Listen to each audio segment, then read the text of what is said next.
وأشهد أن لا إله إلا الله وحده لا شريك له وأشهد أن محمدا عبده ورسوله.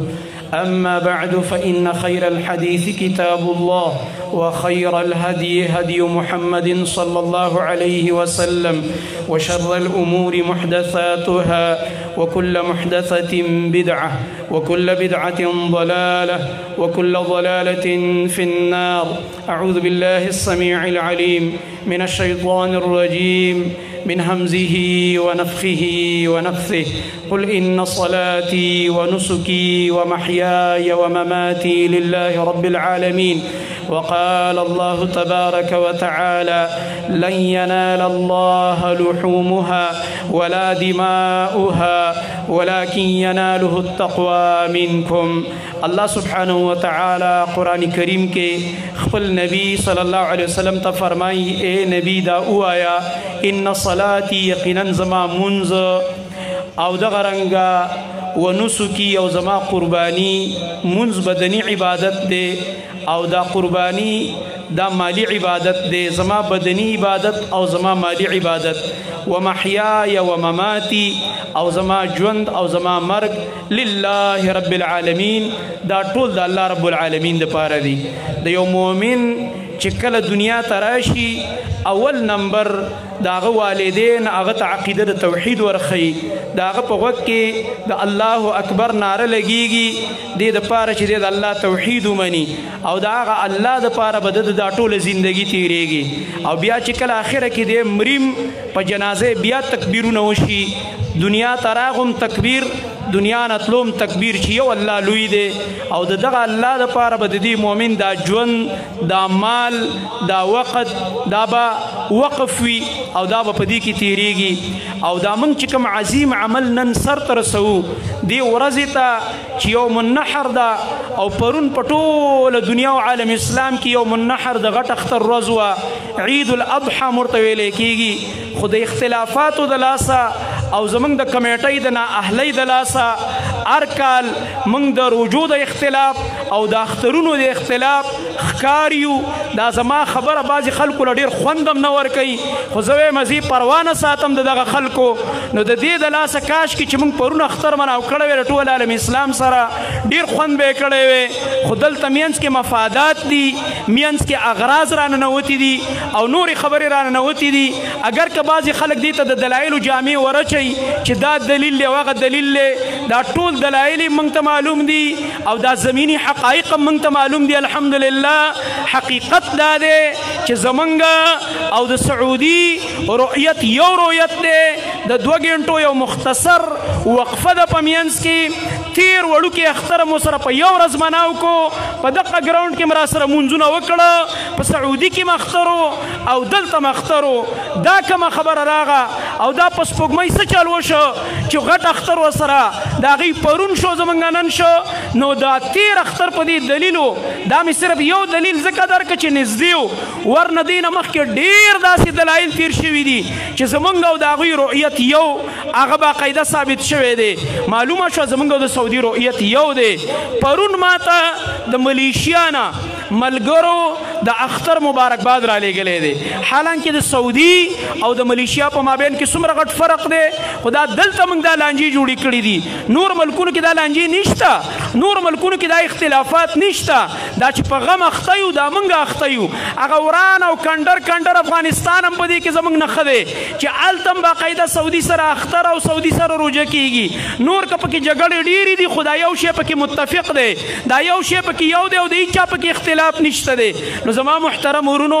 یو خو د دې الله رب العالمین دا اختلاف ختم کړي او دا پریشانی دی الله ختمه کړي چې دا ټول عالم اسلام دا اختر او دا روژه دا یو شانتی او بل دا نن چې کوم عمل موږ او تاسو تر سره کوو دا عمل د ابراهیم علیه السلام دغه عظیم قربانۍ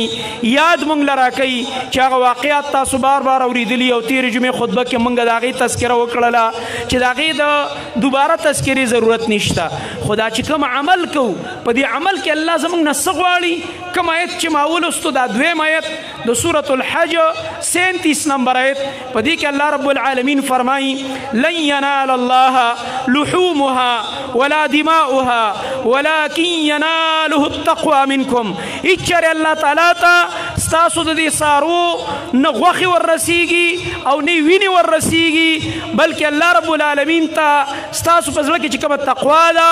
کوم اخلاص دی د الله د حکم پوره کولو کومه جذبه ده د ابراهیم علیه السلام د تابعدارۍ او بیا د خپل خوږ نبی محمد مصطفی صلی الله علیه وسلم د اتباع او د هغې د حکم پوره کولو چې کومه جذبه ده چې زموږ نبی موږ ته وایي چې دا قرباني وکړئ د دغه جذبې د پوروالي د وجې نه د دې اخلاص د وجې نه الله رب العالمین تاسو له اجر درکوي. نو زما محترم ورونو دا قرباني موږ صرف د الله دپاره وکړو چې زموږ نه الله سبحانه وتعالی رضا شي او بل په دې کې موږ د غریبانانو د یتیمانانو د کونډو رنډو خیال وساتو. موږ تاسو ته کله پته نه لګېږي داسې خلک شته داسې غریبانان شته چې ټول کال هغوی غوښه په سترګو باندې ونه ویني وسې نه کېږي فاقې پې تېرېږي تکلیفونه پې تېرېږي چې په اول فرصت کې زموږ په رشته دارانو کې یا په ګاونډ کې کم مستحقین دي یتیمانان دي کونډې رنډې دي هغې ته اول موږ دا غوښه ورسوو ځکه دروازې ته به ګوري چې کم مسلمان به دا راوړي نو دا نه چې صرف خپل فریزرې او خپل فریجونه ورته صفا کړي چې په دې کې به د ځان سره جمع کوو دا غوښې نه بلکې په دې کې حصه پکار ده د دې یتیمانانو د دې غریبانانو د دې مساکینو د دې کونډو رنډو رسول الله صلی الله علیه وسلم فرمایلی انما تنصرون على ضعفائكم وترزقون على ضعفائكم ستاسو کې چې کم کمزوري خلک دی کونډې رنډې یتیمانان مساکین د دې په وجه تاسو سره الله مدد کوي او د دې په وجه الله ستاسو په رزق کې برکت اچوي. یاد ساتئ دا زما د نبي خبره ده څوک چې د داسې کمزورو خلکو مدد کوي د الله مدد به هم د سره وي او د په رزق کې به الله رب العالمین برکت واچوي. د بل حاجت بغیر تا ته د لاس نیولو نه پوره کا بغیر د دې نه چې ستا دروازې ته ودرېږي په خپله د هغه دروازې ته ورسوه د هغه حق الله به ستا بچي د بل دروازې ته نه ودروي. الله ډېر غیرتي ذات دی یاد ساته پته نه لګي د کمې کونډې دعا زموږ په حق کې قبلیږي پته نه لګي د کم یتیم دعا به زموږ په حق کې الله رب العالمین قبلوي کله کله د یو دعا د وجې نه الله د یو انسان ژوند بدل کی. دا یاد ساتئ موږ او تاسو له د دې کمزورو د حقوقو په داسې موقع کې خاص کر خیال ساتل پکار دي. او بل د نبی صلی الله علیه وسلم طریقه به دا وه چې د غټ اختر په ورځ باندې به نبی صلی الله علیه وسلم وایي خوراک نه کولو وړوکي اختر په ورځ به چې مانځله راتلو خوراک به یې وکړلو کجورې به یې وخوړلې په طاق تعداد کې 3 5 یا 7 بیا به مانځله راووتو د الله نبی صلی الله علیه وسلم او د غټ اختر په ورځ به خوراک نه کو. بعضې خلک دې ته روژه وایي دا روژه نه ده روژه خدای چې ماښام غروب پوري دې ته امساک وایي لږ ساعت ځان بندول د خوراک نه د نبی علیه السلام د تابعدارۍ د وجې نه چې په دې ورځ موږ قرباني کوو او د قربانۍ دا غوښه ډېره برکتي ده. نو رسول الله صلی الله علیه وسلم به چې کله وایي قرباني وکړله نو د هغه څاروي هغه جګر په عربۍ کې ورته کبد وایي اکله من کبد اضحیته نبی علیه السلام به د خپلې قربانۍ هغه جګر وایي پوخ کړلو او هغه به یې وخوړلو په هغې باندې به چې د ابتدا د خپلې ورځې د خوراک وکړله د قربانۍ دا غوښه دا یو برکتي غوښه ده. نو په دې ورځ باندې سړی چې خوراک کوي نو اول خوراک هغه د دغه قربانۍ د غوښې نه شروع کړي. نو دا هم یو سنت طریقه ده. او بله سنت طریقه دا ده چې د اختر مانځله په یو لاره راتلل او په بله لاره باندې واپس کېدل او د دې حکمتونه فایدې علماو لیکلي مخکې ما ذکر کړی وي چې اوس یې تفصیل ته ضرورت نشته دی. او بله خبره زما محترم ورونو آخري دا کومه چې د الله لحاظ وکوي دا زنانه په دین پوهه کوي. نبی علیه السلام فرمایلی و د اختر مونځ له دې زنانه لاړې شي موږ یې د اختر مانځه ته نه پرېږدو او نبی علیه السلام زنانه د مقبرو نه منې کړي دي او د اختر پر ورځ مقبرې له روانې دي. کم کار نه چې د الله نبي منې کړي هغه کوي او چې کوم یې ورته ویلی هغه نه کوي. عجیبه خبره ده خبره الټه ده. دا موږ ګورو د اخترونو په ورځو باندې دا مقبرې به ډکي دا زنانه به هم را رواني دا نارینه به هم را رواني دا په قبرونو باندې به دا هارونه ورچوي او دا قسمه قسم اسرافونه به کوي. دا پیسې چېرته یو یتیم له ورکه دې پیسو باندې د وړو یو تروړه واخله د محله کې یو کونډې کرولېږه الله رب العالمین به تعالی په دې باندې اجر درکړي مړي باندې دې ته څه فایده میلاویږي چې موږ د هغې د قبر د پاسه یا ګربتۍ ولګو یا د هغې د قبر د پاسه هارون او سیري خورې کړو دې کې اخر فایده څه ده یو ضایع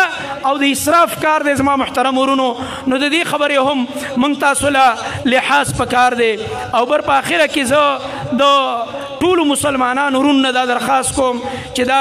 کوم خطونه راغلي په دې کې ډېرې زمونږ خویندې دي هغه بیمارانې دي څوک وایي زما والده بیماره ده څوک وایي والد مې بیمار دی څوک وایي یاره زمونږ خپلوان هغه په جیلونو کې پراته دي هغې دپاره دعا وغواړئ څوک کاروبار یې نشته دی د هغې دپاره دعا وغواړئ الله رب العالمین ته د ټولو حاضرې مجمع او د ټولو مخلوقاتو حاجتونه معلوم دي رب العالمین دې زموږ ستاسو ټولو شرعي حاجتونه پوره کړي د هغه سره هر قسم خزانې شته دی کله چا بیماران یې الله رب العالمین دې ټول له شفای کامله ورکړي که په هسپتالونو کې دي او که په کورونو کې دي که د چا خپل کاروبار نشته الله دې حلال روزګار ورکړي د چا خپل کور نشته الله دې خپل کور ورکړي د چا نکاح نشته که هغه نوجوانان دي که زموږ خویندې دي الله رب العالمین دې په بهترینو ځایونو کې هغوی له نکاحونه ورکړي او دغه رنګ د چا اولاد نشته الله رب العالمین دې ورله صالح اولاد ورکړي په چا قرضونه دي الله رب العالمین د هغې قرضونه خلاص کړي نور کوم مصیبتونه دي بدامني ده او خاص کر موږ سره نږدې دا ګاونډي ملک افغانستان امریکا مو وته او بیا هم خپلو کې اړم دي او د یو بل وینې تویی لګیا دی او یو غوبل جوړ دی موږ ورته مینت کوو د الله لپاره چې بس کوي د الله لحاظ وکوي نور چې دی د الله په نوم باندې دا دغه مه کوئ د الله لحاظ وکوئ د ملک کې د خپل امن د خپل مسلمانانو د ملکونو د امن خیال وساتئ قسم په الله امن هغه عظیم نعمت دی چې ابراهیم علیه السلام کعبه تیاره کړه او د الله کور یې تیار کړو نو د رزق سوال یې وروستو وکړو او د امن سوال یې مخکې وکړلو ابراهیم علیه السلام دعا وکړله رب اجعل هذا البلد آمنا یا الله دا بلد یا الله دا ښار یا الله دا مکه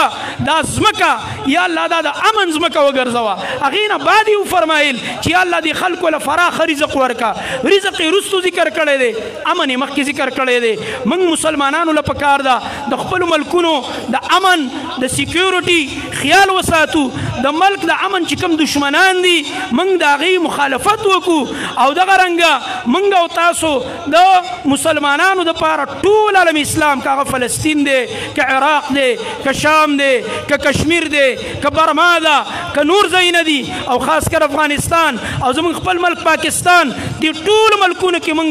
د امن دعاګانې وکړو چې الله رب العالمین په ټول عالم اسلام کې امن و امان قایم کړي الله رب العالمین په یمن کې امن قایم کړي یمن کې چې کوم حوثیین دي هغوی هلته فساد شروع کړی دی هغه ځای نه اکثر په مکه باندې مدینه باندې په ریاض سعودي باندې میزایل وری او د دې حملو کوشش کوي هغه ناپاک ارادو والا خلق هغه دې الله رب العالمین تحس ناس کی ځکه د امن دشمنان دي الله رب العالمین دې په ټول عالم اسلام کې امن و امان قایم کی اخره کې د دې متعلقه دا چې کومه چوکۍ ده د دې د انتظامیې د تاڼې د انتظامیې او چې کوم WSSP اداره ده میونسپل کارپوریشن والا ملګري دي د هغې افسران دي او که دلته جاوید بهی دی که صلاحالدین صاحب دی که ریاض صاحب دی نور ملګري دي د درې څلور ورځو نه هغوی د دې ګراونډ نګراني کوله د دې انتظاماتو جایزه یې اخیستله خو باران خو یو قدرتي معامله وه او ډېر ښه کار وشو الحمدلله موږ پرې د الله شکر ادا کوو باران سره موسم هم ښه شه نو هغه ګراونډ ډېر زیات لوند و د زنانو طرف ته نو موږ زنانو له دا طرف ورکو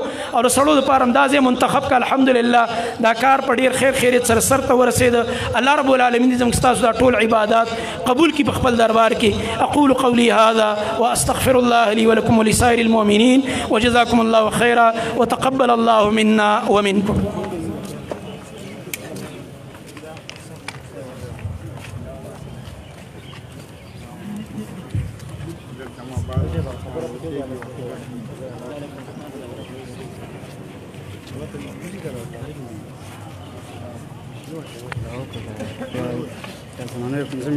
السلام علیکم ورحمۃ اللہ وبرکاتہ دا زنانه که یو 15 منټه ایثار شي نو ډېر به ښه ځکه لاره یوه ده که نه او د سړو ته پکار دی چې لږ زر زر وځي د زنانو ته لارې خالي کړي زنانه د یو 15 منټه خیر دی لږ صبر وکړي صحیح ده